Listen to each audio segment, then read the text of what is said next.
Hi, I'm Michael, and I've done the farmers market for the last 15 years, up to the point where I was diagnosed with cancer in 2022. At that point, I've cut back to just one market now, and that market is the University Heights market. It is a small market, and it's very manageable for me to do it with all my doctor's appointments, chemo, and everything else that's going on in my life. I also created a system whereby you invest $6 and you get $36 back. So it's a kind of a philosophy. So it's completely scalable. So if you invest $6, you get 12 or 36.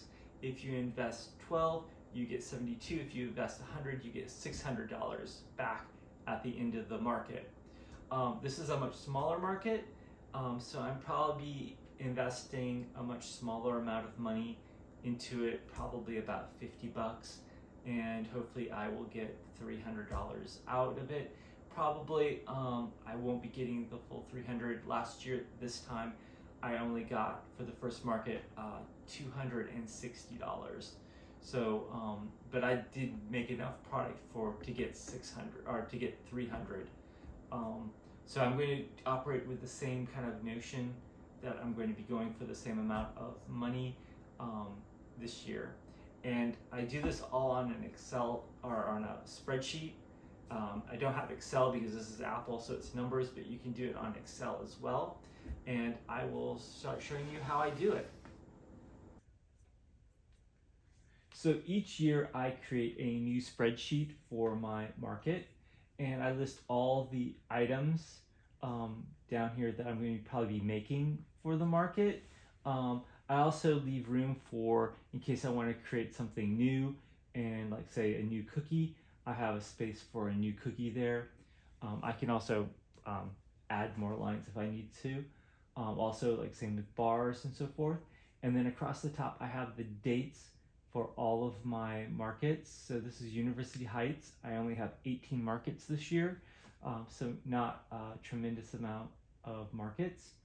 And then at the bottom, it totals up the number of product and also has possible sales. So there's a formula here that I've created here at the bottom, and it basically, let's see if I can get it up here. There we go.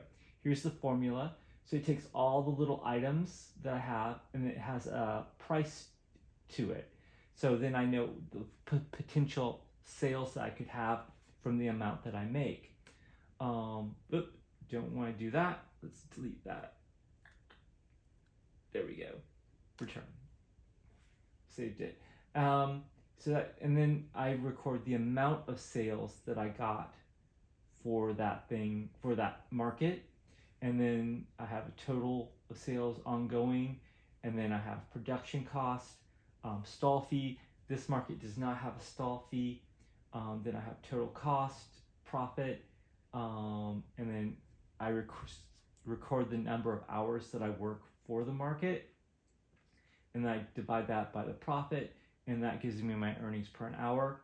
The first market, I usually don't have a high earnings per market because I have leftovers that I sell for the following week. So then the next market, I have much less hours because I've already had some product already made.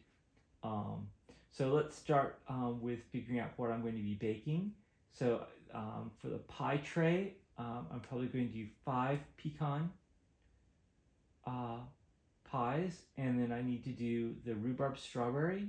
I'll probably do 5 of them. And then for the asparagus mushroom, I'll probably do 5 of them too. Then for cakes, torta caprese, that's 6. A batch will make 6 of those.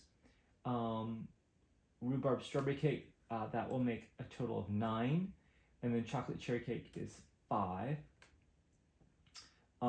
Key lime tarts, if I remember last year, I was really short. I did 4, and they sold out really fast, and people wanted more, so I'm going to do 8 to start off with. And then Nano bars, I'm going to make 9 of them, but I'm only going to take 3 of them because I would never be able to sell 9 of them. But since they stay in the freezer the whole time, I'm only going to make 3 of them because I can probably only sell 3 at that market that week. And then Already biscuits, there's 5, kitchen sink cookie 5, and then the plantation cookies, or pecan spice cookies I should call it, that's 6 bags there. And let's go lemon loaf, that's 8. And I'm going to do an asparagus Danish, 4 of them, and then 4 cherry turnovers with some puff pastry. And then lemon bar, that's 8. Brownies with the walnuts, that is actually 15. But again, I'll take 8 to the market because that's probably what I'm going to sell. And also a Hungarian rhubarb shortbread bar. I'm going to make 15 of those, but again, take only half of them. So 8, and then I'll take the other 7 on the June 4th. And right now, it comes to a total of 122 items and potential sales of $435. And I'm probably only going to have $260 in sales. So and it's going to take me, say, 15 hours to make everything. That means I make $10.40 an hour. But I'm going to have lots of leftovers.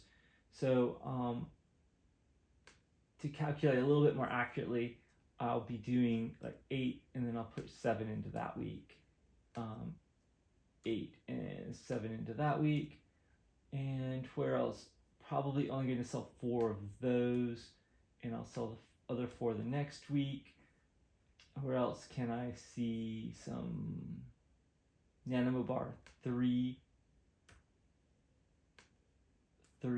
and 3, and pretty much everything else is that. So let's see. So we've cut down the number of items to 96 that will be on the tray, and that has a potential amount for sales of 261, and I'm estimating that I'll probably get 260.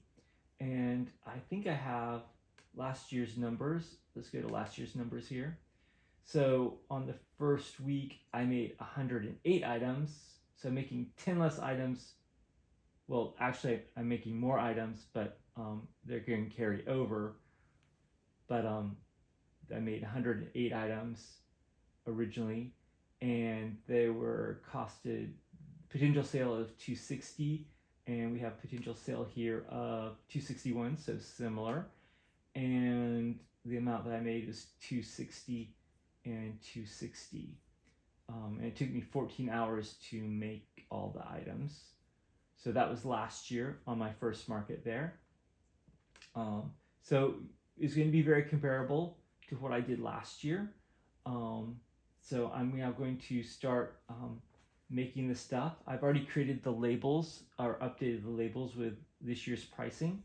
So all I have to do now is to make the items and get them trayed up and so forth.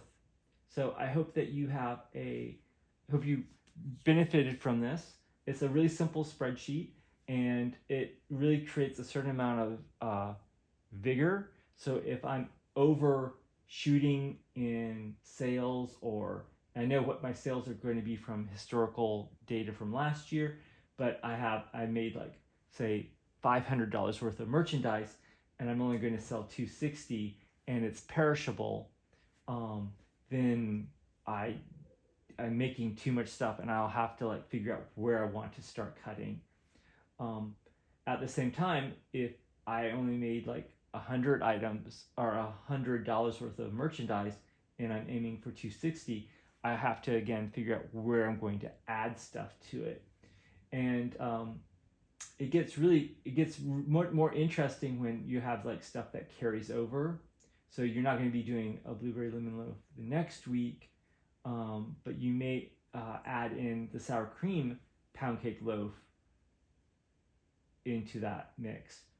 Same way, it's like once the Hungarian rhubarb brownie or Hungarian rhubarb shortbread bar runs out, I'll probably be dropping down to a rosemary apricot rosemary bar, or a blackberry coconut oatmeal bar, or a grasshopper bar, another bar in that place.